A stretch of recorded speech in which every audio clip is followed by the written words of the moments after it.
My name's Nicole, and today I'm going to demonstrate how to spin yarn using two different types of drop spindles and how to begin spinning yarn by creating your own leader piece of yarn and how to draft using several different methods. So I'm going to demonstrate on this top whorl spindle here with the hook at the top, and this is called a top whorl spindle because the weight is here at the top. There's also low whorl spindles. This one obviously has the weight down near the bottom. So my main motivation for making this video is because I couldn't find any informational videos on how to spin with a rolag on YouTube, so I wanted to demonstrate and share this concept with others, or at least not any videos on how to spin a rolag using a drop spindle. So what a rolag is a combed section of yarn that comes off of two wooden paddles about this big that's hand carded. You can watch videos online. It comes out in a piece that looks kind of like this, although usually not as airy and light and fluffy and beautiful. And then it's rolled up into obviously a little rolag. Okay, it looks something like this. This is a little sloppy. I'm going to demonstrate with a little piece about this big. And once it's rolled up, you know, it looks like this, but bigger. You can see it's just in a little circle here. So the first thing is basically just pinching this off, and you're going to be taking a little fold section like this, just hooking it onto this hook here, securing the yarn so that it doesn't just slip out of the fiber source that you have in your hand, and just adding twist. Now I'm going to pinch this off and then start drafting back. Right now I'm doing what's considered a woolen draw because I'm allowing twists slowly into the section between both of my hands. I'm adding a little more twist here, and then I'm parking it between my knees so that it doesn't start spinning backward on me. And I'm allowing more twist, I'm controlling the twist with my bottom hand and allowing it slowly up so that it grabs the amount of fiber that I want it to grab from the fiber source that's in my hand up here. Since this is the leader that I just created, I'm going to leave it on the hook and then start winding it on down here so that when I bring my yarn back up to hook onto the hook, it can catch. I can catch it right here and then wrap it around the hook. So I'm going to add more twists, and now I'm going to demonstrate what's considered a worsted draw. Right now there's no twist between my two fingers, and I'm going to draft out how I want this fiber to look and allow all the twists in at once. I'm going to draft out more fiber and allow all the twists in at once. Now I need a little more energy to make the amount of twist that I want. I'm going to draft out the fiber and allow all the twist in at once. Draft it out and let it in. My favorite method is probably more woolen, like a long woolen draw, because I can do it without having to stop. The worsted draws are also known as the inchworm. So you can kind of figure it takes a lot more time to be inchworming up your fiber supply than it is to just do a long, smooth woolen draw. So I'm winding it up. A trick to winding faster, winding up your cup or your yarn storage area is to wrap it diagonally so that it wraps up faster. So I need a little bit more. I'm going to wrap it back on, add twist, and do a woolen draw. If you're having a hard time pulling your fiber supply evenly, it may be that you're allowing the twist too far into the drafting triangle here so that it's grabbing too many fibers at once.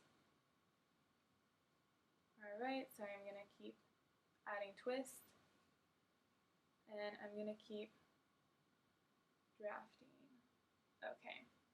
A good way to measure the amount of twist that you have in your yarn is to, I always put my finger here to hold this yarn down so it doesn't just fly off the hook and everything, and just give it some slack and see how it twists up.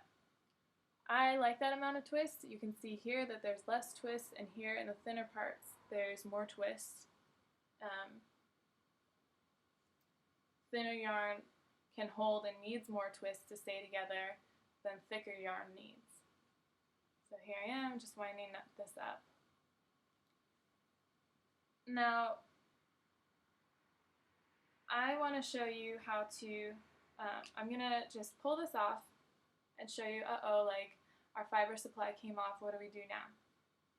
Well, you just attach it back on, fibers grab onto one another. So I'm going to hook this back on as if I'm just continuing to spin. I'm going to make sure that this is fluffy. If you're starting with a different piece of leader yarn and you just have one strand, you can fluff this up so that it's a little, it's more fluffy than just a plain piece of yarn, and it'll grab better. So I'm just going to lay these two together. I always make this thicker than thinner because you can always thin out a thick piece of yarn. Okay, and then just let the twist, just allow the twist up the fiber supply. And going back to just doing the woolen draw. Okay, so another way to attach a leader is to create a loop of yarn, which for instance I'll just rip this off. Okay, so this is about how long of a piece that I've got here. I'm just going to pull this yarn off here and break this piece. I'm going to tie this so that it becomes a loop.